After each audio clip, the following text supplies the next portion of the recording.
The first thing I remember is the rough bite of the rope against my neck. They say you see your whole life flash before your eyes in moments like that, but all I saw was dust, sweat, and the faces of people who wouldn't meet my gaze. My name is Eliza Wren.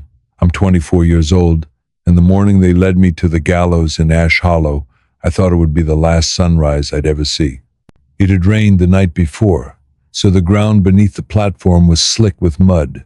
I could hear the crowd gathering, boots shuffling, whispers rising like flies around something rotten.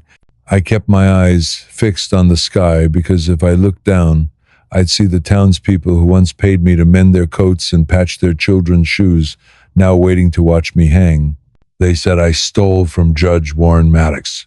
More than stolen, they said I'd hidden away a brooch worth more than anything folks around here had ever seen.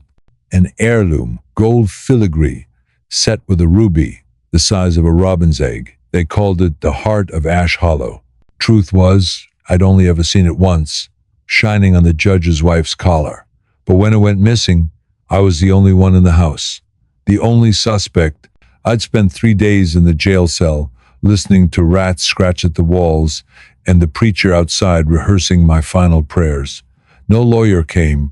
No one asked me what happened. The trial, if you could call it, that lasted less than an hour. Judge Maddox himself read the charges and declared the sentence. His word weighed more than truth. The executioner was a lean, gray-faced man named Bram. He wouldn't look me in the eye. I remember thinking he had kind hands for a man who did such terrible work. He checked the noose twice, then stepped back. I tried to pray, but the words tangled up behind my teeth. All I could think was how unfair it was to die for something I hadn't done, and how no one seemed to care. Then came the sound that would change everything.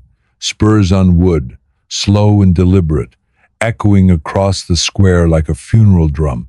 The crowd shifted, and I saw him, a stranger in a dust-caked coat, hat low over his eyes, moving through the sea of faces like he'd been expected all along. He stepped onto the platform, his boots leaving muddy prints.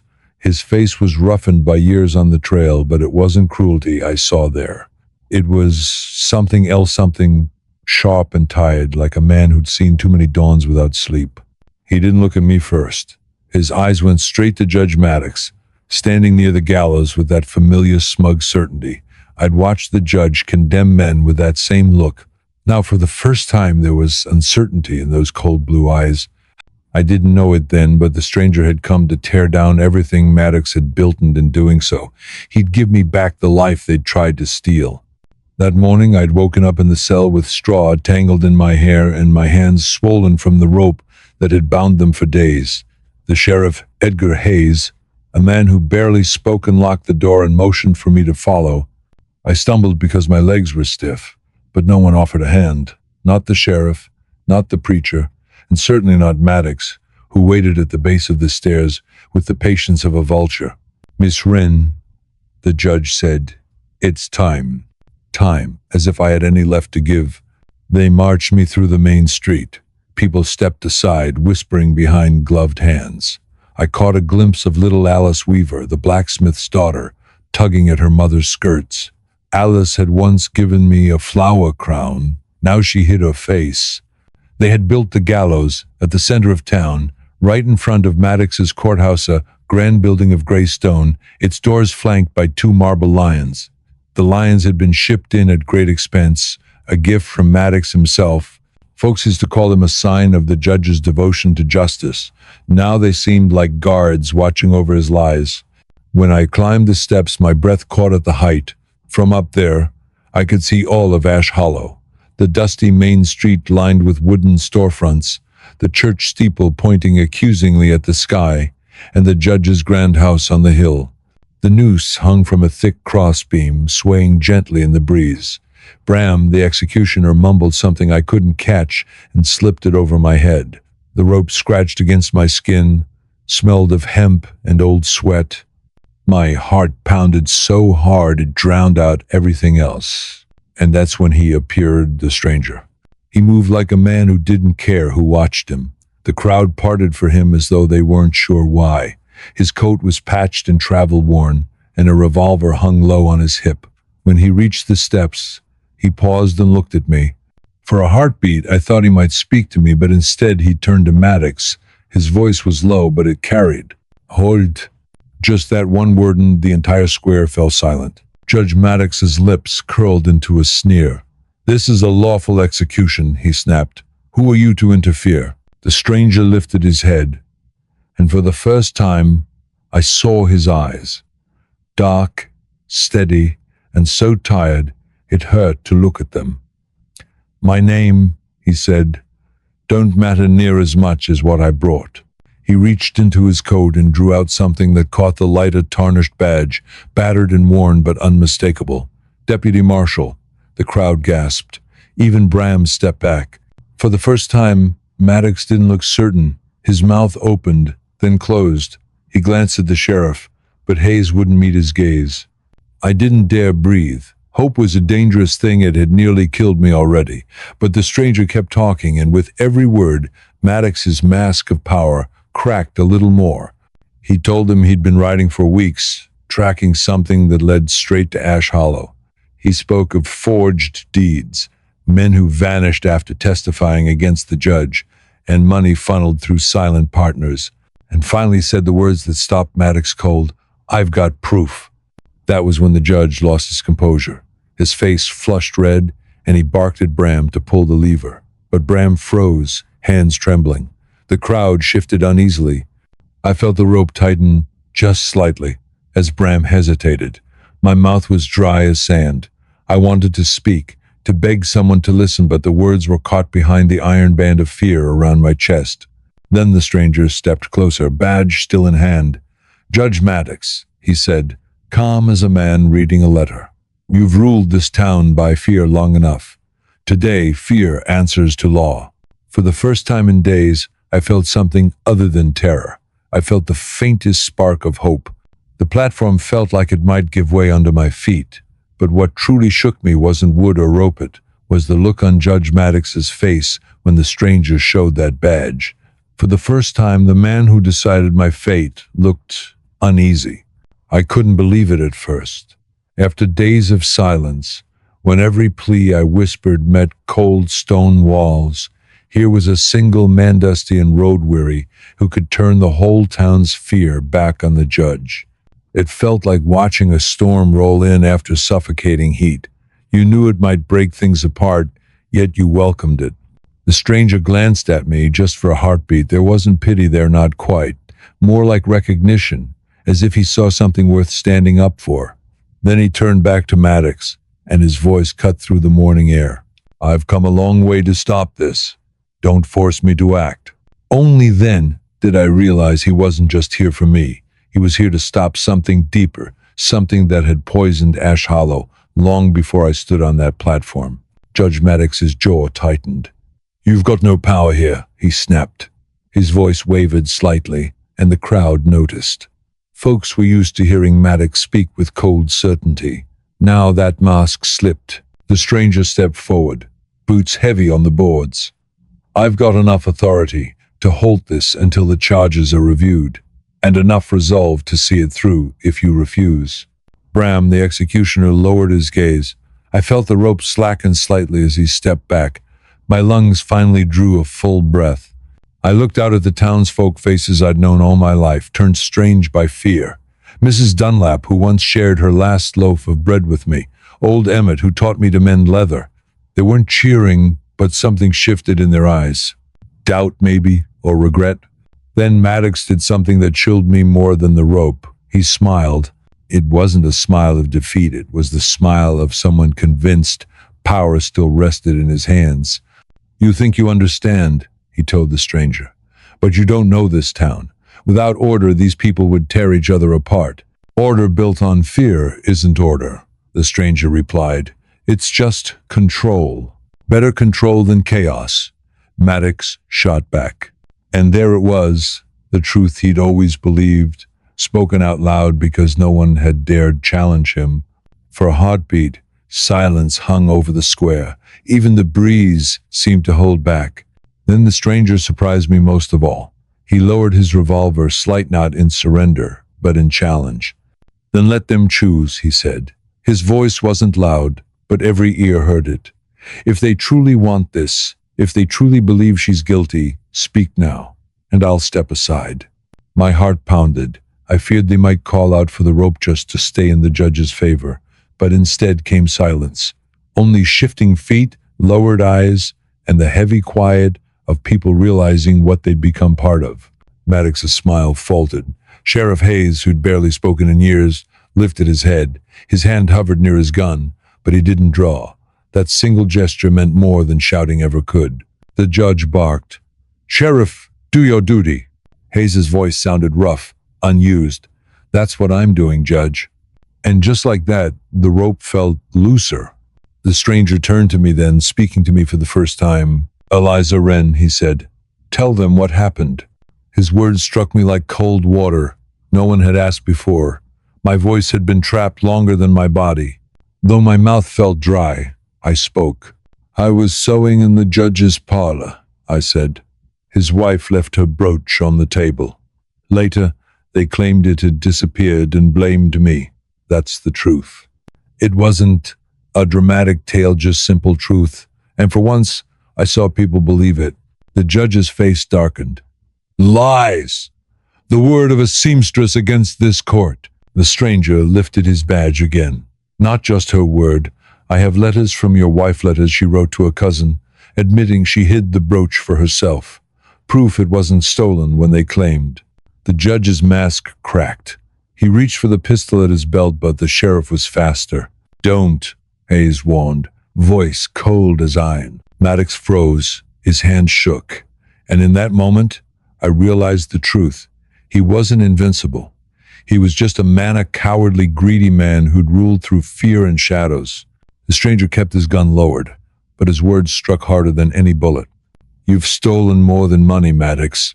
You've stolen years from innocent folks, and you nearly stole this girl's life to cover it up." The judge's shoulders sagged. For a moment, he looked like the old man he truly was, not the tyrant he'd played. Then he did something desperate. He shouted toward the courthouse steps where two of his deputies stood. "Arrest them! All of them!" But the deputies didn't move. One of them even dropped his badge, the metal clinking against the wooden steps. I didn't realize I was crying until tears blurred the gallows, the stranger, the crowd. For the first time, the rope felt like it might come off. Then the stranger nodded to Bram. "Cut her down!" Bram's knife flashed. The hemp slackened, and I stumbled forward, knees weak, legs trembling. The stranger caught me by the elbow.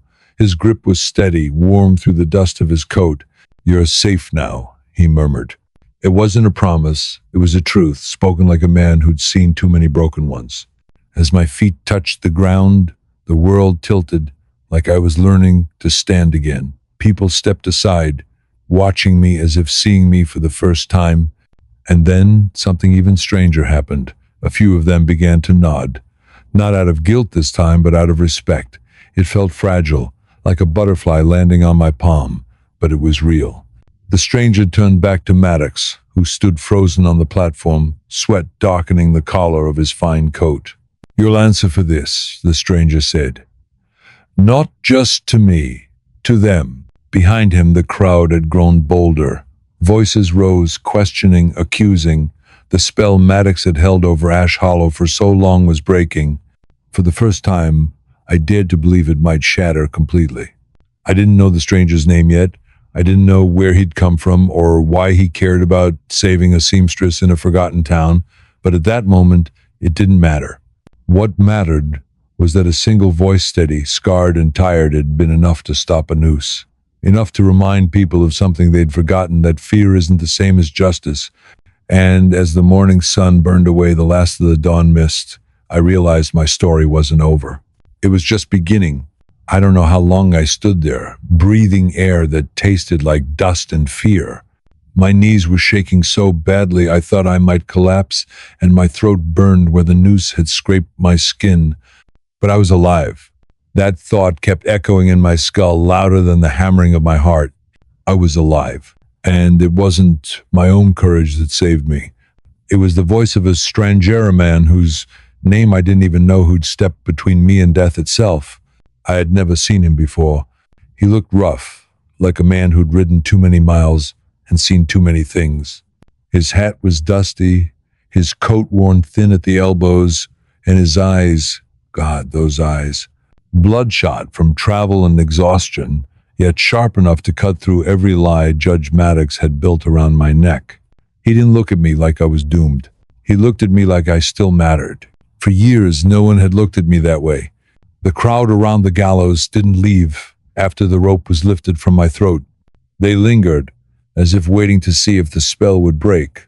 Some watched with wide-eyed hope, others with fear like they were seeing something forbidden, a crack in the stone wall of Maddox's power. And through it all, the stranger never took a step back. His boots were planted firmly on the platform beside me. It was like he was saying, "If you want her, you'll have to get through me." Judge Maddox's face had gone pale, his lips pressed so tight they almost disappeared. His voice, usually so smooth and heavy with authority, came out brittle as old bone. "This is none of your affair, stranger," he said. "Leave now before you share her fate." The stranger didn't flinch. "I reckon it is my affair," he replied, voice calm but edged with steel. "When the law becomes murder, every decent man has an obligation to stand in its way." I could barely breathe, watching them. For years, I'd dreamed of someone standing up to Maddox. But dreams always ended the same way. The judge's voice booming, the crowd silent, and me at the end of a rope. This time was different. The stranger's words didn't echo into nothingness, they rippled through the square. Heads turned, eyes shifted. I could see it, the first flickers of doubt in the faces of people who'd once looked away. Beside Maddox, Sheriff Hayes shifted his weight uncomfortably. His hand hovered near his badge, as if remembering what it was supposed to stand for. Two of Maddox's meaner pair of burly enforcers who'd kept the town's fear alive for years looked at each other, uncertain. The stranger spoke again, his voice carrying without shouting. "This girl's life was nearly stolen today. Not by justice, but by the convenience of a powerful man's word. Are you all willing to watch that happen?" A hush fell over Bitter Creek. Even the wind seemed to pause. Then a brittle voice broke the silence. "I saw her that night," said old Mrs. Geller, the town's seamstress. "She left Maddox's house in tears, but I was too afraid to speak." A second voice, deeper, joined in. "I saw the judge's wife bury something in the garden," said Giles the baker. "I convinced myself it was none of my business." One by one, voices rose emitted first, then steadier. Confessions of guilt, shame, and fear that had kept them silent. I stood there trembling, realizing these were the words that might have saved me if they'd been spoken sooner. For years, Maddox's power had rested on our silence, but now silence itself was breaking apart. The stranger didn't look surprised. It was like this was what he'd come for all along, not just to save me, but to wake the town. He turned to me, his eyes softer. "Eliza," he said quietly, "do you still want to run, or do you want to stand?" My voice cracked when I spoke. "I've been running my whole life," I whispered. "I'm done running." He nodded, as if he'd been hoping I'd say that. Then he faced Maddox again. "You heard them," he said. "This isn't just about her anymore. It's about every soul you've crushed under your heel." Maddox swallowed. His face twitched as if 1,000 calculations were racing through his mind. "This town needs order," he spat, "and order requires sacrifice." The stranger shook his head slowly. "No," he said, "that's not order. That's tyranny." For a heartbeat, I thought Maddox might draw his gun. Instead, he turned to the crowd. "She's guilty!" he roared, voice cracking with desperation. "You're letting an outsider twist your minds." But his words sounded hollow now, like a rusty bell that had rung too long. Sheriff Hayes stepped forward, hand on his holster. "Judge," he said, voice heavy, "maybe it's time you answered some questions. I saw something then I never thought I'd see." Fear in Maddox's eyes. The stranger opened the weathered bag at his side. He pulled out a bundle of papers and a leather-bound ledger, stained and creased from travel. "I found these buried behind your house," he told Maddox, loud enough for everyone to hear. Records of property seized, money extorted, and people condemned without trial. Maddox's face drained of color. "You're lying," he croaked. "Am I?" The stranger shot back. "Then why don't you open the ledger and show everyone?" A murmur spread through the crowd. Old names of neighbors, travelers, drifters written beside words like confiscated, sold, disappeared. Every page told a story darker than the last. And my name was there too. Eliza Wren, accused, to be silenced. Evidence unnecessary. Reading it was like swallowing broken glass. Proof that my death had been planned, not from justice, but from fear. I felt my knees buckle, but I caught myself. Because right then I understood. If I stayed standing, maybe others would too. I turned to the crowd. "I was ready to die today," I said, voice shaking but growing stronger. "And I'm not the first. Look at these pages. How many innocent lives paid for this man's comfort?" Faces turned to me, some ashamed, some angry. And in that moment, something shifted. Their silence became a question. What now? The stranger answered it for them. "This ledger isn't the only secret Maddox kept," he declared. "He built a kingdom of fear, but kingdoms built on fear crumble when the truth comes out." Maddox stepped forward, veins bulging at his neck. "Enough," he barked. "You think you can waltz into my town and tear it apart?" The stranger met his glare without blinking. "I didn't tear it apart," he said quietly. "You did? I just showed them the cracks." Suddenly, from the edge of the crowd, a woman's voice cut through the air. "Harrison, please stop," sobbed Clarissa Maddox's wife. Tears streaked her powdered face. Her hands clutched together. For a heartbeat, the judge's anger wavered, replaced by something almost human, fear of losing the only person still standing beside him. But then he hardened again, shoulders squaring. "You stay out of this," he hissed. Clarissa shook her head. "I can't. Not anymore." She turned to me, her voice trembling. "I'm sorry, Elisa. I knew what he'd done, and I said nothing. I thought silence would protect us, but it only protected him." Tears blurred my vision, but I forced myself to meet her gaze. "It's not too late to speak," I whispered. And then, in front of everyone, she did. "He told me he'd have her hanged," Clarissa confessed, voice cracking, "to keep the real secret buried. Not the necklace, but something worse." The square fell silent, as if the whole town had stopped breathing. "What secret?" the stranger pressed gently. Clarissa hesitated, then finally spoke words that shattered the last wall around Maddox's lies. "Years ago," she said, "there was another girl, Rebecca Lane. Harrison had her executed too. She'd found out about the stolen funds, the fake trials, everything." Her voice broke into sobs, and I helped cover it up. It felt like the ground dropped away beneath me. I'd been so focused on my own survival, I'd forgotten how many others had already been lost. Maddox didn't deny it. His face crumpled, shoulders sagging under the weight of the truth he could no longer outrun. Sheriff Hayes stepped forward, voice heavy. "Harrison Maddox, you're under arrest," he said, "for murder, fraud, and conspiracy." For the first time, Maddox looked truly defeated. The stranger exhaled slowly, as if a burden he'd carried for too long had finally shifted. I turned to him, voice barely above a whisper. "Why did you come here? You didn't even know me." He met my gaze, eyes weary but resolute. "I didn't come for you alone, Eliza," he said. "I came for everyone like you, everyone silenced by men like Maddox." "And what happens now?" I asked. He glanced around the square at the townsfolk, the fallen judge, the broken gallows. "Now," he said, "now the real reckoning begins." For the first time, in what felt like a lifetime, the sun rose over Bitter Creek without its light feeling like a judgment. It shone on broken gallows, an empty judge's chair, and townsfolk who had begun to realize how small their world had been kept and how wide it might become if they dared to look past fear. I remember standing there, the noose still hanging limp behind me like a phantom hand, and feeling an ache so deep it almost swallowed the relief of survival. It wasn't just about me anymore. It hadn't been for a long time.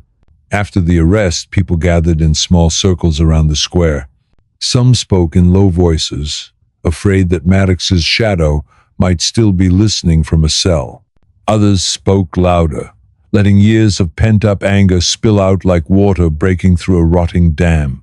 Sheriff Hayes kept a wary eye on the judge's men, who looked smaller, now no longer giants of fear, but just men, stripped of borrowed power. A few of them tried to slip away quietly, boots crunching on gravel, but the townsfolk wouldn't let them vanish so easily. As for me, I stood beside the stranger, the man who had walked into our town and changed everything. His name, I finally learned, was Matthew Kane. He wasn't a lawman, not exactly, though he'd once worn a badge. Years ago, he told me in a low voice, he'd been a deputy in another territory until corruption forced him to walk away. But walking away didn't quiet his conscience, so he'd spent years tracking men like Maddox across counties and territories, exposing their crimes and dismantling their little empires of fear. I wanted to ask him why he kept risking his life for strangers, but the question caught in my throat. Instead, I listened to him speak to the people of Bitter Creek. "You have a choice now," he told them, his voice rough but unwavering. "You can build your town back on Truther. Let another man like Maddox take his place." He didn't speak like a preacher or a hero. He spoke like a man who had seen hope bloom and die too many times and still chose to plant seeds anyway. That morning, Sheriff Hayes led a search of Maddox's house. Matthew went with him, while I stayed back, too shaken to step into the place where my death had been signed. Hours later, they returned with crates and ledgers, some so old the ink had faded. Each page told a story of someone crushed for speaking out, someone robbed by legal decree, someone made to disappear so Maddox's secrets would stay buried. The names felt heavy in my chest, neighbors, travelers, people whose faces I barely remembered, but every single one had once been a living soul like me, who'd believed for a moment that justice might hear them. The townspeople gathered in the square again, and Matthew read aloud from the ledger. His voice was gravelly, each word like a hammer striking Maddox's legacy. He didn't dramatize or add flourish. He just read the truth, line by line, letting the horror of it speak for itself. And it did. Old Tom Fletcher, who'd once nodded along to Maddox's judgments, stood with tears in his eyes. Mrs. Geller pressed a handkerchief to her mouth, trembling. Even the sheriff, who had spent years serving under Maddox, looked as if every page weighed another stone on his conscience. When Matthew finished, he didn't look triumphant. He looked tired, older than before, as if the words had cost him something too. Then he turned to me, his eyes asking a silent question. "Will you speak?" He hesitated. My voice had been stolen for so long I wasn't sure I knew how to raise it. But then I remembered the rope, the fear, and the faces that had stayed silent out of terror. If I didn't speak now, when would I ever?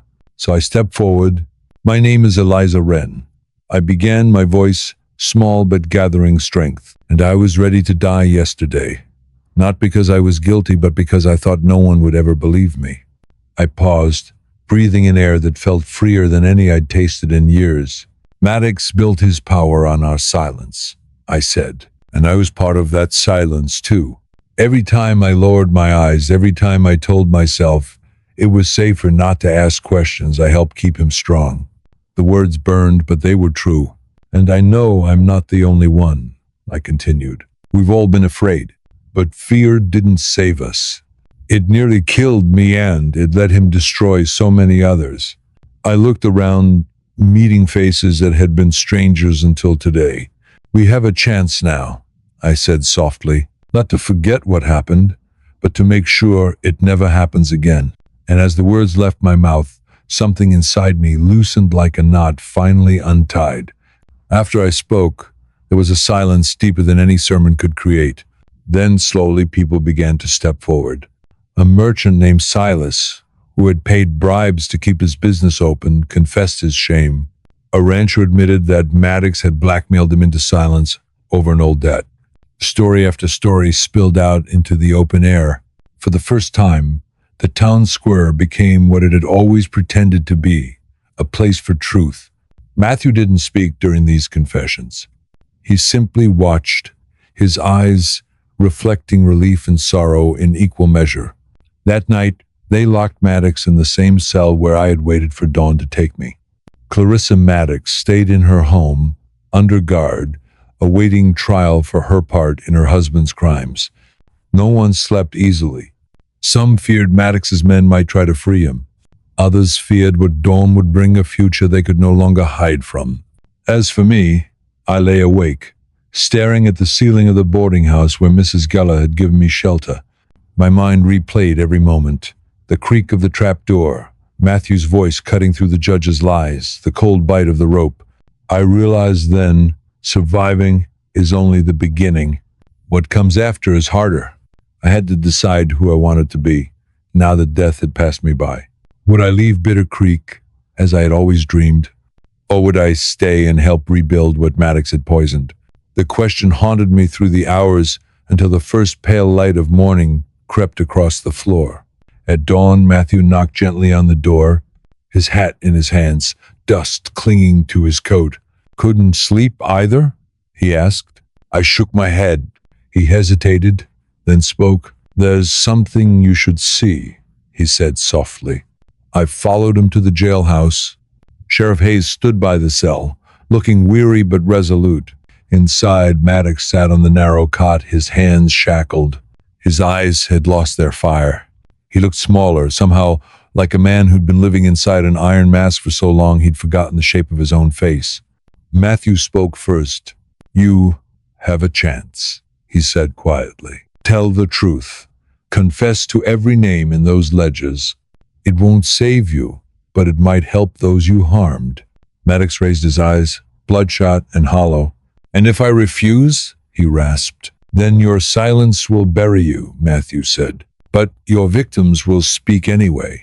Either way, the truth is coming." For a moment, the judge's mask slipped, and I saw fear, true, raw fear. Not of prison, or even the Noose, but of being known for what he truly was. He turned to me, his voice hoarse. "Do you think I wanted this?" he whispered. "This power, it consumes a man." I felt a flash of pity, quickly drowned by memory. The rope, the verdict spoken without a second thought. "You chose it," I said, voice low, "and others paid the price." We left the jail in silence. Outside, the townsfolk were gathering again. The gallows still stood, dark against the dawn sky. I turned to Matthew. "What happens now?" I asked. He looked at me, his face lined with fatigue but lit by something like hope. "Now," he said, "you decide what justice really means." That morning, Bitter Creek felt like it had stepped out of a nightmare and into a fog. The air itself seemed hesitant, unsure if it should carry on as before or wait for something new. I walked the muddy main street, past the saloon with its broken shutter and the general store where children once pressed their faces to the window, waiting for the spectacle of my death. Now those same faces watched me differently. Some with relief, some with guilt, a few with quiet respect I did not know how to receive. Matthew Kane had gone to meet Sheriff Hayes and a few trusted townsfolk in the old church hall. Word spread that they would decide what to do with Maddox and the men who had carried out his orders. Part of me wanted to follow, to be part of those decisions, but my legs carried me instead to the gallows, the very place where my life had nearly ended. The platform still smelled of old wood, iron, and fear. The rope hung useless now, twisting in the breeze. I reached out and touched it, half expecting it to coil around my neck by its own will. Standing there, memories rushed back. The creak of the trapdoor beneath my feet, the feel of my heart racing so hard it hurt, the sound of Maddox's voice reading my sentence as if he were listing groceries, without a flicker of doubt or humanity. And over all of it, the single moment that had changed everything, Matthew Kane's rough voice cutting through the lie. I closed my eyes and let the morning breeze wash over me. I had survived. But survival was only the beginning. When I finally joined the meeting at the church hall, the room fell silent. Matthew stood near the front, hat in hand, coat dusty from the road. Beside him, Sheriff Hayes looked older than I remembered, like a man finally facing the cost of years spent under another's shadow. Matthew spoke first. "We can't pretend this never happened," he said, voice low but clear. "And we can't just blame Maddox alone. He built his power on fear, and too many of us gave him that fear willingly." No one interrupted him. The truth hung heavy in the rafters. One by one, townsfolk spoke up. Tom Fletcher admitted he had warned Maddox about travelers asking too many questions, hoping to stay in his favor. Mrs. Geller confessed to forging receipts so her brother's debt to Maddox would disappear. Even Sheriff Hayes lowered his head, saying he had enforced judgments he knew were wrong, because standing against the judge meant losing everything. Their confessions were not shouted. They were spoken in broken voices, cracking under guilt and relief. I listened, heart tightening, realizing that, in a way, we had all been prisoners. Then Matthew turned to me. "Eliza," he said gently, "you've been wronged more than anyone here. What do you think should happen?" For a moment, words failed me. What did I want? Revenge? A hanging in return for the hanging Maddox planned for me? But when I pictured his face in the cell, tired, afraid, defeated, I found only emptiness where anger had once burned. "I don't want another death," I heard myself say. "I want truth. Every truth, written down so no one can forget. And justice, see not vengeance." The room was quiet after that. I saw a few nod, some hesitant, some firm. Matthew nodded too, the lines in his face softening. "Then that's what we do," he said. "We document every crime, every name. We send it to the territorial governor. And we choose a new judge, chosen by the people this time." Sheriff Hayes added, "And Maddox? We hold him here until the governor sends men to take him to trial in the capital." It was decided not by force or fear, but by agreement. The first true choice this town had made in years. In the following days, Bitter Creek changed more than I thought possible. The gallows were torn down, the wood split and burned in a great fire that turned the sky orange and smoky. Children played in the square where the rope once swung. Merchants who had paid Maddox to stay open began to speak openly about it, turning shame into resolve. I helped copy pages from Maddox's ledgers, me hands shaking at first, then steadying with each name I wrote. It felt like setting ghosts free. Matthew stayed, helping organize papers and questioning those who had served Maddox, but I could see the road pulling at him, like a shadow always at his heels. Late one night, I found Matthew alone outside the boarding house, staring at the horizon. "You're leaving soon, aren't you?" I asked. He didn't answer right away. "Places like this, they never stay quiet for long," he finally said. "There's always another Maddox waiting somewhere, and someone's got to go find them before they do what he did." "Why you?" I whispered. He looked at me then, his eyes as tired as they were kind. "Because I've seen what happens when no one does." For a heartbeat, silence hung between us. "Will you ever stop?" I asked. "When there's no more men like Maddox left," he said, voice rough. "And do you think that day will come?" I pressed. He hesitated, then shook his head. "I hope so," he whispered, "but I don't count on it." I wanted to ask him to stay, to help rebuild, to see what Bitter Creek could become without fear. But in his face, I saw a man who had made peace with a life on the road, a man who carried guilt like others, carried scars and who couldn't lay it down even if he tried. Instead, I just nodded. "And what about you, Eliza?" he asked softly. "Will you stay?" I thought of running away to a city where no one knew my name, starting fresh. But my heart pulled me back here. "I think I will," I said. "Someone has to remember." Before dawn, Matthew gathered his things, a worn coat, a battered satchel, and the badge he no longer wore pinned to his chest. At the edge of town, he turned back. "You saved this place," I called out. He shook his head. "No," he said, voice low. "You did." Then he tipped his hat. and I watched him ride off until he became a dark shape against the rising sun. Weeks turned to months. We chose a new judge, an honest man named Wilkes, who spoke softly but carried truth like a lantern in a mine. Sheriff Hayes stayed, his shame making him fairer than ever before. The ledgers we copied traveled to the capital, and men from the governor's office came to Bitter Creek to read every page. Maddox was taken in chains to stand trial, his crimes no longer hidden behind robes and law books. One evening I stood by the burned remains of the gallows, now just blackened earth. I thought of the girl I had been, standing on that platform with terror choking every breath, and I thought of the woman I was becoming, not fearless but unwilling to be silent, not unbroken but no longer willing to bow. They say towns like Bitter Creek never change. That dust and blood are all they ever know. But I saw something different. A town that looked its fear in the face and chose to speak instead.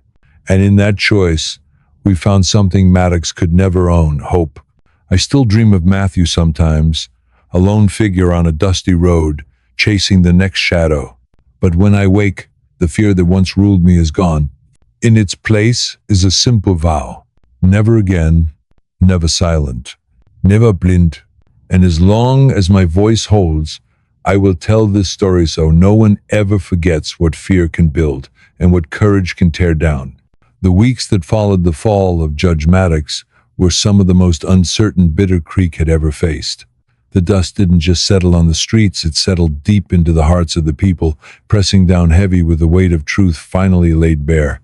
I found myself waking in the dawn light, feeling the silence of the town around me like a fragile shield. It was a quiet that seemed to hold its breath, waiting to see if we would crumble back into fear or rise beyond it. The new Judge Wilkes was nothing like Maddox. He was soft-spoken but firm, his hands steady on the law, and his eyes searching the faces of his people like a farmer checking the soil for signs of life. For the first time in years, the courthouse doors weren't slammed shut with suspicion. They stayed open, a rare invitation to those who sought justice. Still, the past clung to us like a shadow, stretching long over the town square. The gallows' blackened remains were fenced off, a dark scar on the earth, a reminder none wanted to face but no one dared forget. I spent many hours there, sometimes simply sitting on the worn bench nearby, tracing my fingers over the rough wood of the nearby merchant stalls, thinking about all that had happened. How a single noose had almost ended my life. How one man, Matthew Kane, had ridden into town like a ghost from some forgotten justice, shaking the foundations beneath us all. Matthew had left Bitter Creek soon after the new judge was sworn in. He said he had more ghosts, to chase shadows, to hunt down beyond the horizons. I remember the morning he left, the sky a bruised purple with the first light of dawn, his silhouette slowly swallowed by the dust kicked up from his horse's hooves. But he left me something else, a promise, almost unspoken, that he believed in what we could build here. It wasn't just the judge or the sheriff who had to change. It was all of us, the people who had been silent too long, who had chosen fear over truth. I began organizing meeting small gatherings at the town hall where we shared stories, names, dates, places. We built a ledger of every crime Maddox had committed or commanded, names of those sent to prison on false charges, families torn apart, land stolen, voices silenced. The ledger became a symbol, a mirror held up to the town's soul. Some wanted to burn it, others wanted to hide from it, but most understood its power. It was not just paper and ink, it was a shield against the darkness, a weapon of memory. One evening I was called to the sheriff's office. Sheriff Hayes looked tired, his face a map of regret and resolve. "There's talk from the capital," he said quietly. "The governor's sending a prosecutor. They want to reopen cases, start investigations. It's going to take time, and it's going to shake this town again." I nodded, knowing what it meant. Change was not clean or easy. It was messy, painful, and slow, but it was necessary. The days grew hotter, and so did the tempers. Old alliances broke apart. Whispers of betrayal floated through the saloon in Market Square. Some who had once stood by Maddox's side tried to clear their names. Others quietly slipped away under cover of night. I met with Judge Wilkes one afternoon, the sun casting long shadows through the courthouse windows. "Miss Thorne," he said, "your ledger is the most important thing we have. If not for it, the prosecutor would have nothing to go on. You've done more for this town than you know." His words warmed me, but I felt the weight of the ledger more than ever. Every name was a story, many with no happy endings.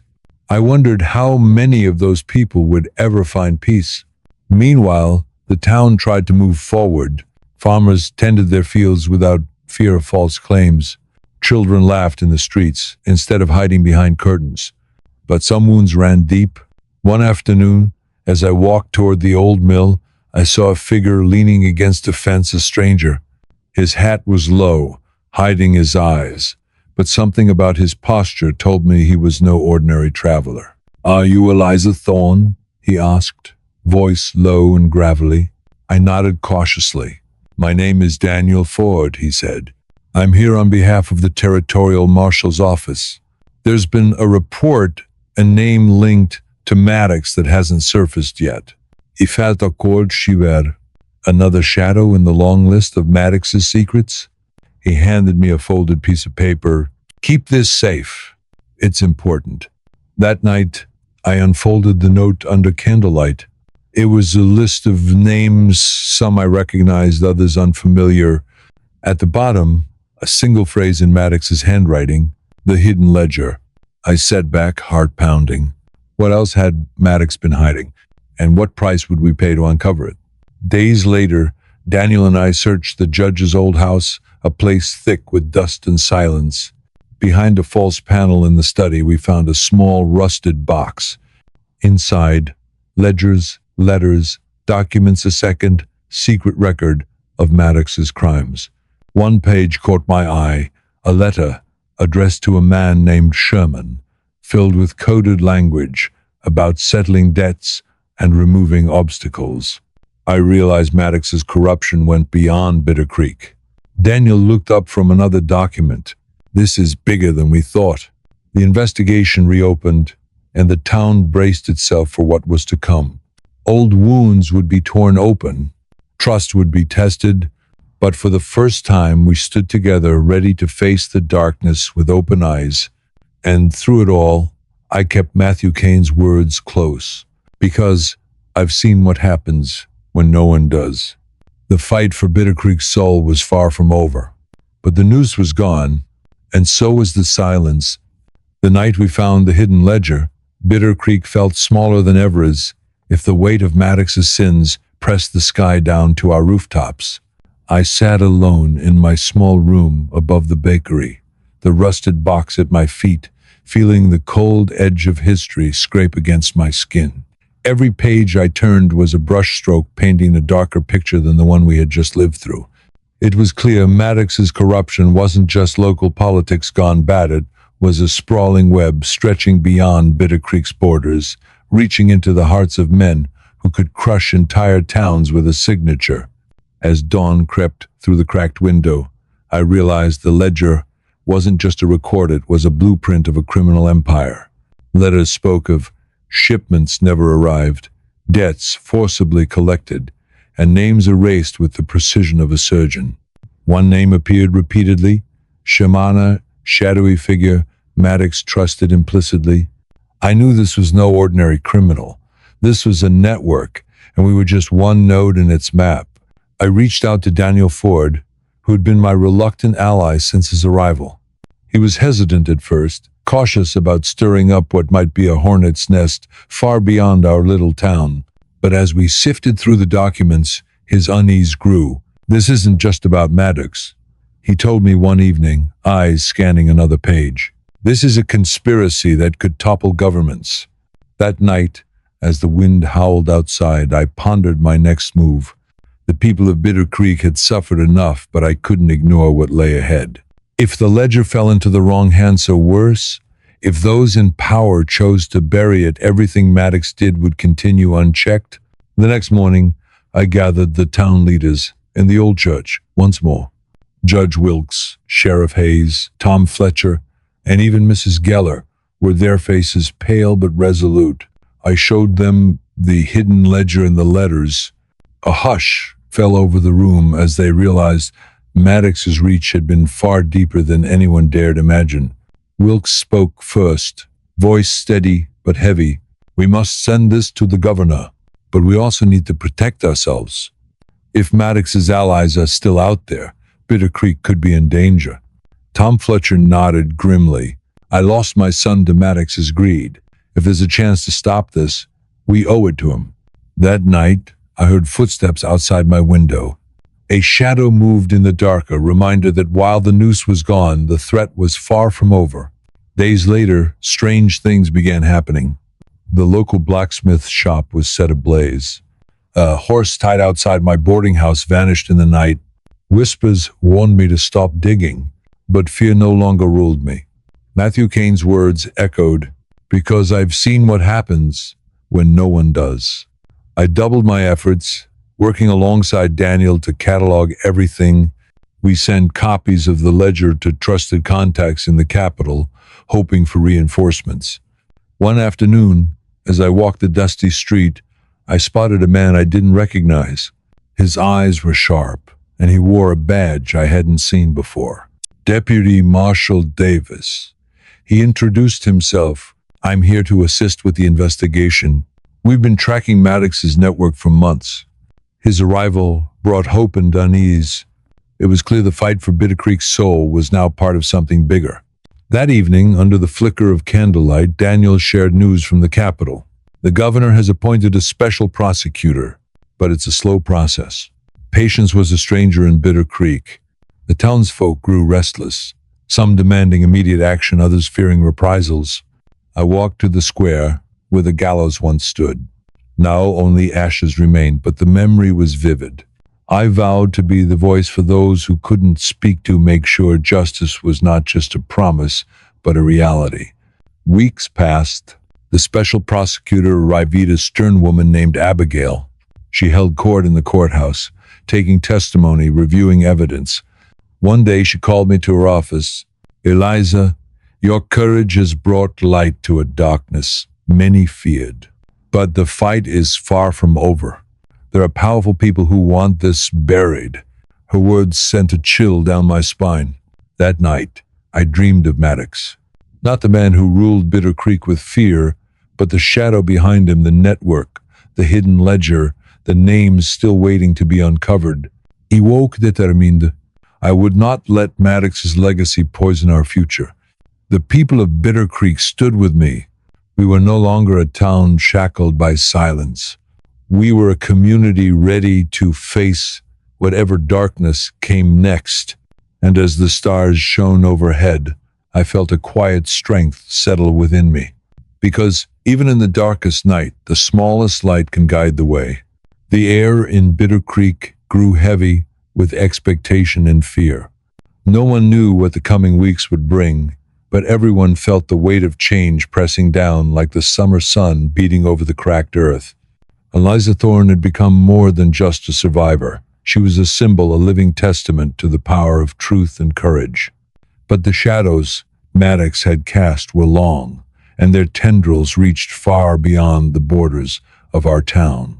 From the moment Abigail, the special prosecutor, arrived, things moved faster. She carried with her a steely resolve, her sharp eyes scanning every face that stepped into the courthouse, demanding answers. Her presence was a beacon of hope, but also a challenge.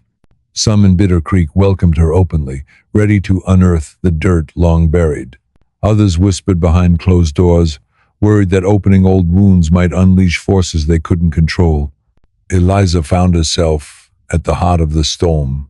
Her ledger, the two ledgers, now combined, had become the foundation for every investigation. Witnesses came forward, some reluctantly, others with tears in their eyes. Old friends and enemies alike revealed pieces of a puzzle too vast to comprehend all at once. The courtroom was a stage for drama, raw and unfiltered. Testimonies exposed betrayals, false accusations, and crimes that had torn families apart. The name Maddox was cursed by many, whispered in fear or shouted in rage. But with each revelation, a thread of hope wove through the community. Eliza remembered the night the trial began. The crowd gathered outside, holding their breath as Abigail took the stand.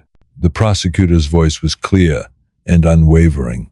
"This is not just the trial of a man," she declared. "It's a reckoning for a town that refused to see its own darkness." The trial dragged on, days turning into weeks. Eliza spent countless hours poring over evidence, coordinating with Deputy Marshal Davis and Daniel Ford. The three of them became an unlikely team, bound by their shared determination to see justice done. But the deeper they dug, the more dangerous things became. Threats arrived in the dead of night, a warning shot through a window, a horse left mutilated near the stables. Whispers of retribution spread like wildfire. Eliza refused to back down.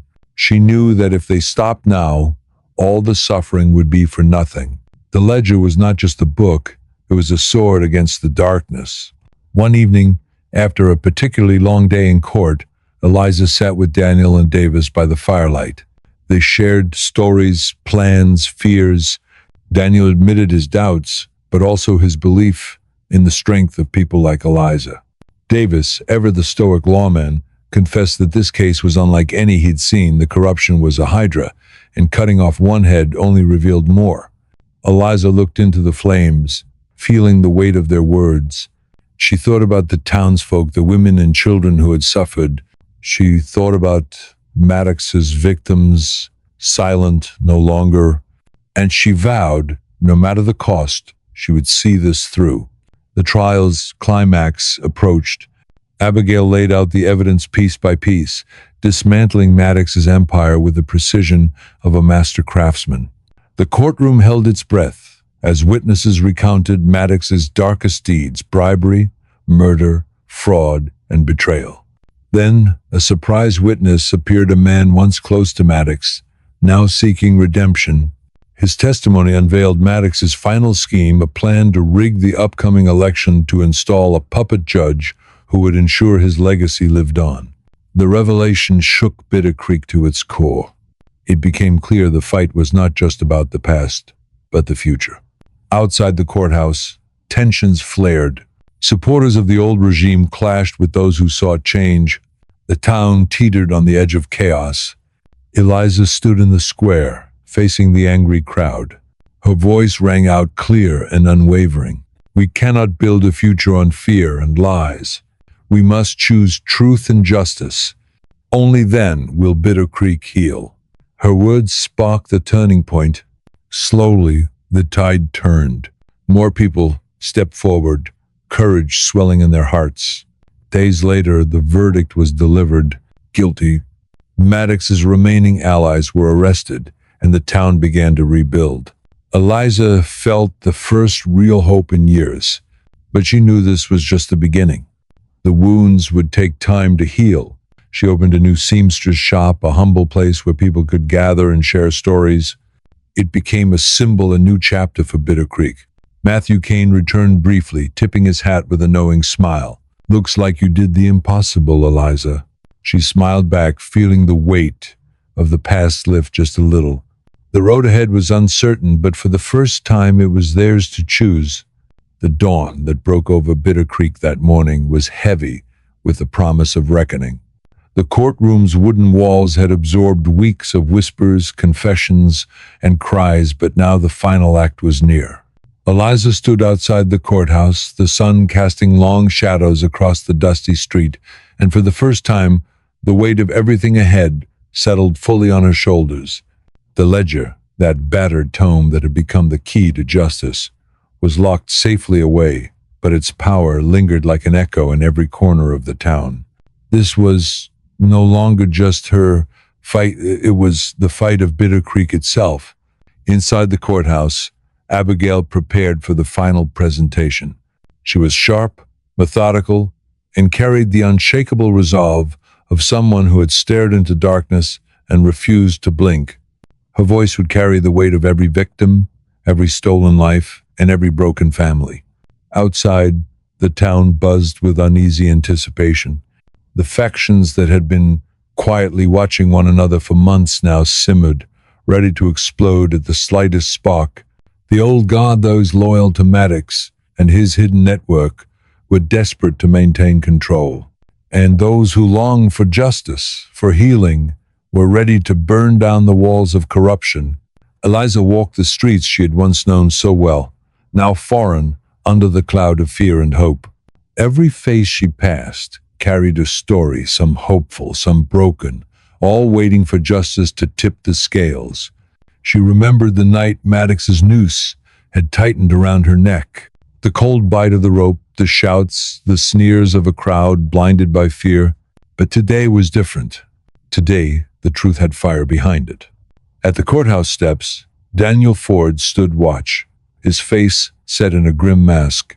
He had become Eliza's closest confidant, a man with secrets of his own, but steadfast in his loyalty. Beside him, Deputy Marshal Davis was an unyielding force, ready to act if the fragile peace shattered. Inside the courtroom, Abigail's voice rang clear. She laid out the ledger's revelations, forged documents, bribed officials, threats, and worse. Each name she spoke was met with gasps or stony silence. The room was thick with tension. Maddox's allies tried to interrupt, but Abigail's command held firm. Justice was a sword, and she wielded it with precision. Suddenly the doors burst open. A group of men, faces masked by anger and desperation, stormed inside. The courtroom erupted into chaos. Eliza's heart hammered as she instinctively moved toward the fray. Daniel and Davis flanked her, their hands steady on their weapons. Shots rang out loud, sharp cracks that shattered the fragile calm. But the men were no match for the combined force of the law and the people who refused to be silenced. One by one, they were subdued, the threat quelled before it could ignite into a full blaze. Breathless, Eliza looked around at the faces, shocked, angry, but alive. The trial resumed, undeterred by violence. It was clear now that the battle for Bitter Creek would be fought on many fronts, in courtrooms, on streets, and in the hearts of its people. As the days wore on, more allies of Maddox fell under scrutiny. The noose of justice tightened, and the corrupt empire began to crumble. But with every victory came a cost. Whispers of revenge, shadows lurking just out of sight, and the haunting memory of Maddox's reach.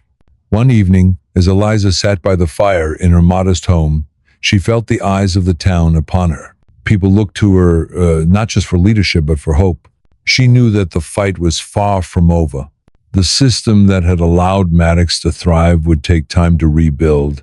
New leaders would rise, some true, others false. But Eliza was determined to see the dawn break on a new Bitter Creek, a town where justice was not just a word, but a living, breathing promise. The final verdict approached like a storm. The courtroom was packed, every seat taken, every breath held. Judge Wilkes, a man of integrity, prepared to deliver the sentence that would echo through the town's history. Eliza stood silently, her heart pounding as the judge spoke. Guilty on every charge, Maddox's legacy of fear and corruption was finally shattered. Outside, the crowd erupted in a mixture of cheers and tears. For the first time in years, Bitter Creek breathed free. Eliza knew the road ahead would be long, but tonight, under the vast expanse of stars, she allowed herself a moment of peace. The fight for justice had won this battle, and the future, uncertain, fragile but bright, awaited. The night Bitter Creek would never forget had arrived. The air was thick with tension, a charged stillness before the storm's final roar. The streets were quieter than usual. Most had gathered around the courthouse, the heart of this long and brutal fight for justice. Every face was lit by flickering lanterns, every whisper weighed heavy with anticipation. Eliza Thorne stood at the center of this uneasy calm. Her eyes, sharp and steady, scanned the crowd, a sea of hope, fear, anger, and resolve. She wasn't just a survivor anymore. She was the pulse of Bitter Creek's fight to reclaim itself from shadows that had ruled for too long. Inside the courthouse, the atmosphere was electric. The room was packed tighter than ever. every inch taken by those desperate to witness history in the making.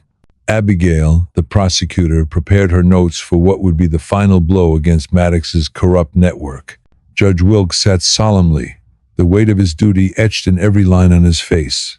This was the moment where truth, lies, fear, and courage collided, and the fate of the town hung in the balance. Eliza's thoughts drifted back to that fateful day when Maddox's noose had tightened around her neck. The cold bite of the rope, the crowd's roar, the judge's merciless gaze, memories sharp and raw, fueling her resolve. Today, she would be more than a victim. She would be the force that shattered the darkness. The courtroom door creaked open, and all eyes turned.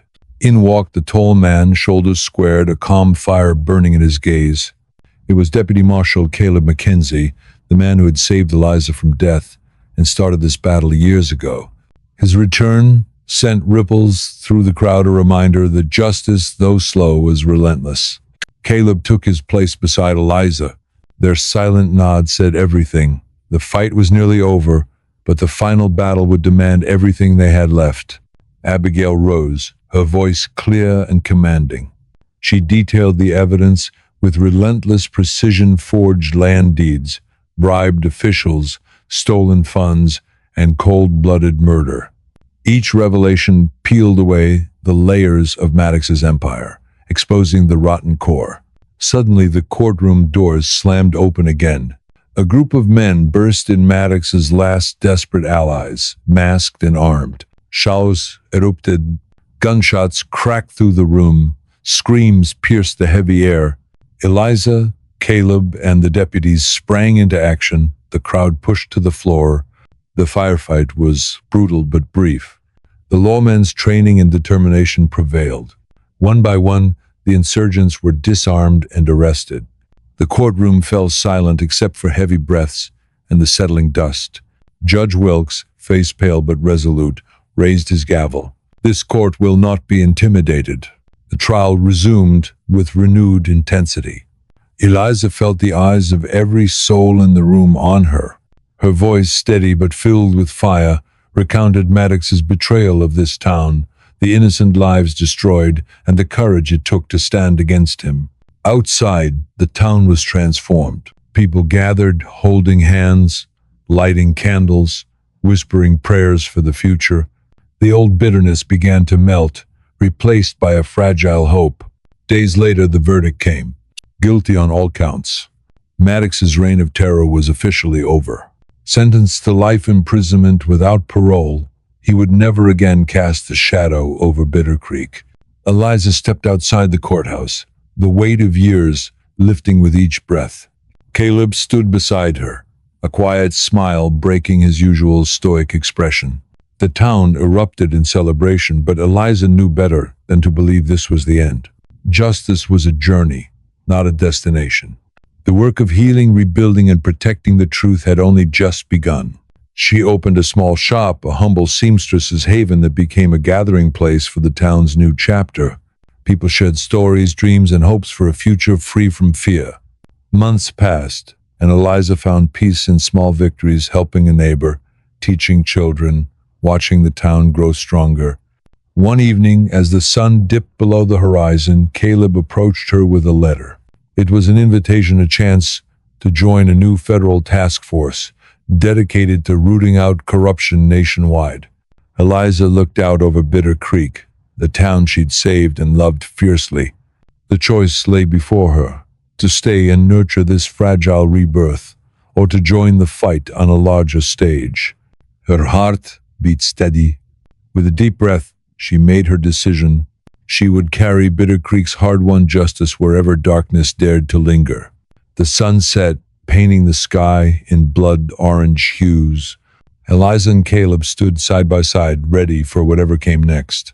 Because justice, true justice, never sleeps. The sun was barely a sliver on the horizon when the first whispers of the last day spread through Bitter Creek. It was a day heavy with meaning, a day when the town would finally lay to rest the shadows that had plagued it for far too long. Eliza Thorne woke before dawn, the weight of years pressing upon her chest, but her spirit unbroken. She dressed slowly, deliberately, not as the frightened girl who once stood condemned, but as the woman who had clawed her way through darkness into light. The courthouse steps were already crowded when she arrived. Faces she knew and some she didn't, farmers, shopkeepers, mothers, clutching children, all gathered for the moment that would seal their town's fate. The old wooden platform that once held the Noose now stood dismantled, a symbol of the justice they had claimed back with blood and tears. Caleb Mackenzie was there, steady and watchful, his presence a steady beacon of reassurance. Inside the courthouse, Judge Wilkes prepared to deliver the final sentencing. This was no longer just about Maddox or his allies. This was the reckoning for every lie, every stolen life, every broken promise that had poisoned Bitter Creek.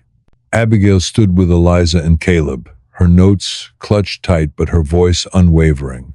The ledger, that once cryptic book of corruption, had become a testament to their struggle, a chronicle of truth brought to light. Maddox sat shackled, his once proud posture diminished to that of a broken man. Years of power, greed, and cruelty had eroded into silence. The courtroom was silent, but for the creak of wooden floors and the measured breathing of those who waited for justice to speak. Judge Wilkes's voice cut through the stillness like a blade. He recounted every charge with precision: embezzlement, bribery, conspiracy, and the cold-blooded murder of those who dared to oppose him. When the gavel fell, the word guilty echoed heavy, final, and just. Outside, the crowd erupted in a mixture of cheers and tears. Eliza felt the tension inside her body loosen. For the first time in a long time, the town could breathe free.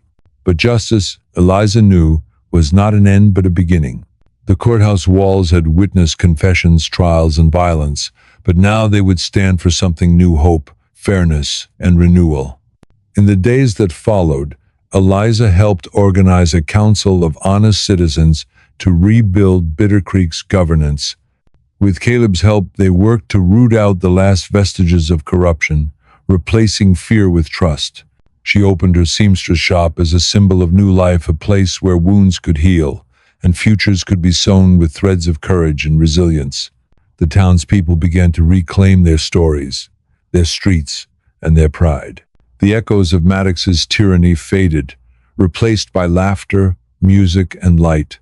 One evening, as the town gathered around a bonfire in the square, Eliza looked out over the faces of those she had fought for: friends, neighbors, strangers turned family. Her heart swelled with a fierce love for this place, this community she had saved. Caleb stood beside her, quiet but resolute. He had been her protector, her ally, and now her partner in rebuilding. "Where will you go next?" Eliza asked quietly. He smiled, eyes reflecting the firelight. "Wherever justice calls, but this town, this fight, will always be a part of me." As the stars blanketed the night sky, Eliza felt a deep sense of peace. The journey had been long, painful, and uncertain, but in the end justice had prevailed. Bitter Creek was free, and so was she. The story of Eliza Thorne, Caleb Mackenzie, and the people of Bitter Creek became legend, a testament to courage, truth, and the power of standing up against corruption no matter the cost. If you followed their journey, know this: justice is never easy, but it is always worth fighting for. If you enjoyed this gripping tale of courage, justice, and standing up against corruption, don't forget to subscribe to our channel for more unforgettable stories from the wild, wild West. And right now, click on the video on your screen. It's a story even more thrilling, with a twist so shocking you'll remember it for a lifetime. Go ahead, click, and dive into the adventure